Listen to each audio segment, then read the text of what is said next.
Salut tout le monde, c'est Recto, on se retrouve pour la review du chapitre 173 de Fairy Tail, la quête de 100 ans. C'est quoi ce chapitre de fou? Le chapitre est incroyable, on a une dinguerie dans le chapitre, enfin on a une planche. En fait le chapitre est pas si fou, mais on a surtout une planche en fait dans le chapitre qui était juste incroyable. Là faut vraiment qu'on en parle, en tout cas n'hésitez pas à liker la vidéo si jamais elle vous plaît, à vous abonner si vous aimez Fairy Tail, on est sur une chaîne dédiée à Fairy Tail, on parle que de Fairy Tail ici, donc tu t'abonnes.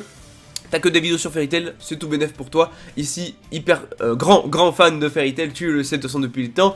Mais on va parler de ce chapitre-là, chapitre qui est intéressant puisque Erza arrive à Dramil. Et on a quoi? On a des gens qui s'affrontent, en fait, il y a deux camps. Il y a le camp Faris, il y a le camp Ignia. C'est-à-dire que d'un côté, tu as les gens qui ont été transformés en dragons, et d'un autre côté, tu as les gens qui ont été transformés en démons par Faris. Et c'est assez drôle parce que du coup tu as vraiment cette opposition des deux camps entre les dragons et les démons, et dans tout ça tu as bien sûr les humains, donc la guilde de Fairy Tail, Erza, Natsu et tout. Donc franchement tu as trois factions et j'aime bien l'idée, tu vois, c'est... Voilà, il n'y a pas que les humains contre les dragons ou les humains contre les démons, vraiment t'as trois camps qui s'affrontent et donc du coup aucun camp n'est avec aucun camp. Donc ça vraiment c'est trop bien, tu vois, déjà de base. Donc ça peut donner de grandes choses. Bon, en tout cas, du coup, ils s'affrontent, Erza va combattre un petit peu avec eux. Mais surtout, qu'est-ce qu'on voit? On voit une chose de fou. On a un plan, genre en mode, d'un coup, on a la vue qui monte vers le ciel. On voit quoi? On voit sur les deux bâtiments, Ignia vs Faris, chacun sur un bâtiment, tu vois le vent et tout sur la case, la planche est folle, en fait c'est l'une des meilleures planches de Fairy Tail, la quête de 100 ans. Tu as ici les deux plus grands antagonistes de Fairy Tail, la quête de 100 ans, qui se tiennent l'un contre l'autre. Ils sont pas face aux héros, ils sont pas face à je sais pas qui, c'est vraiment les deux antagonistes de la guilde de Fairy Tail qui sont sur le point en tout cas de s'affronter. Et ils ont un flow de fou, ils ont un flow de zinzin, c'est incroyable. Je veux un combat de fou pour ces deux-là, je veux un combat de fou. Même s'il est interrompu, je veux un ou deux chapitres de gros combats, je veux une dinguerie par rapport à ça, je veux une folie, tu vois. Et le pire, vraiment le pire dans tout ça, c'est que, bon, alors Ignia, parce que lui il veut saturer ce monde de dragons, c'est pour ça qu'il transforme les humains en dragons. Pour le coup, Faris a fait juste ça pour le plaisir. Mais il faut qu'on en parle. Erza c'est une tarée, Erza c'est une malade. Elle est partie directement affronter Ignia plus Faris à elle toute seule.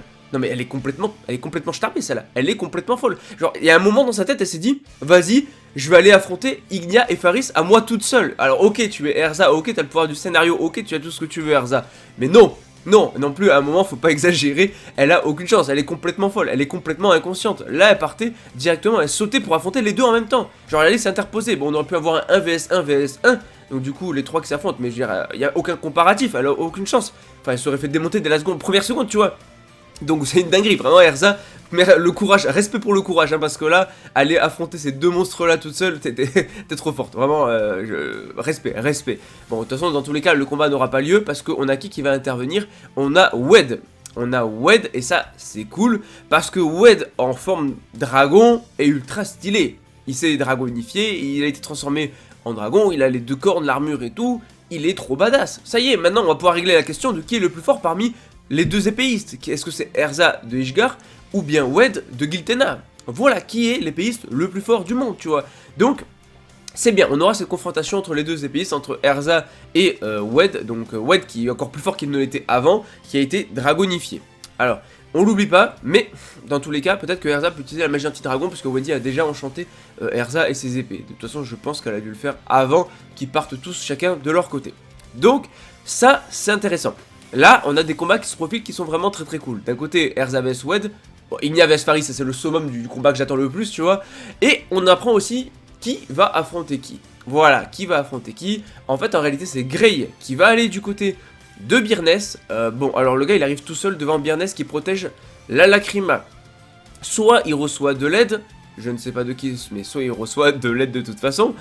Soit bonne chance à Grey, parce que comme il le dit, c'est pas un Dragon Slayer, hein. Donc ses chances de battre Byrness sont complètement nulles. Voilà, il a aucune chance. Je rappelle, la dernière fois, il a fait une Natsu, plus Natsu qui était enchanté par la magie de Wendy, de Sting, de Rogue. Enfin, voilà, là, Grey, qui n'est même pas un Dragon Slayer, ses chances sont nulles. Donc il va falloir de l'aide de quelqu'un. Voilà, ça peut être plein de personnages qui peuvent finalement venir l'aider. Et du coup, on retourne aussi sur Diabolos qui s'était fait défoncer par Selene, puisque c'est Wendy qui arrive du côté de Selene. Alors, on rappelle quand même que Selene, là, ici et maintenant, a vaincu à elle toute seule toute la guilde de Diabolos, hein, contre qui Fairy Tail a galéré, et encore c'était du 1 contre 1. Voilà, alors qu'elle, elle les a battus tous en même temps. Hein.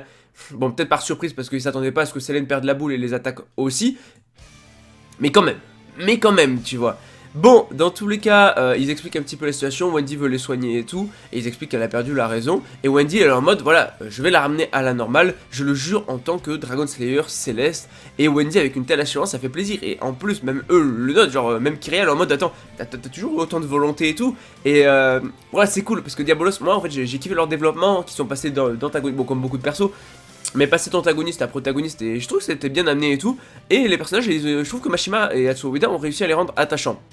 Donc j'espère qu'ils vont apporter leur aide aux différents personnages de Fairy Tail, parce que ce serait cool d'avoir peut-être certains de ces personnages là qui viennent en aide à Grey pour affronter Byrnes, et d'autres qui aident Wendy dans cette quête là aussi, et ainsi de suite, genre qu'ils aident les différents persos. Je trouve que ça pourrait être intéressant que Diabolos, c'est quand même tous des Dragon Slayer, que Diabolos se sépare et que chacun aille de son côté, tu vois. Ça j'aime bien, ça peut être très sympa. Suzaku côté Natsu, Aku, bah, il peut rester avec Wendy. Bon, Scarion est pas très fort, mais pourquoi pas Scarion aller du côté de Grey, vu qu'ils avaient déjà eu un affrontement et que les deux se connaissent et s'étaient déjà affrontés. Kirin qui pourrait, ou alors Kirin qui va aider Grey, je sais pas, enfin, découper un petit peu tout ça pour que les membres de Diabolos aillent aussi aider en fait finalement les gens qui affrontent les dragons. Voilà, je trouve que ça serait intéressant, ou même pour aider par exemple, bon, je pense pas qu'ils vont aider les Oration 6, mais pourquoi pas, parce que les Oration, parce qu'il y a les Oration X aussi qu'il faut pas oublier. Enfin bref, c'est un chapitre de fou, il se passe trop de trucs et tout, c'est juste incroyable, et vivement le prochain chapitre, en tout cas on l'oublie pas, Fairy Tail, c'est la vie.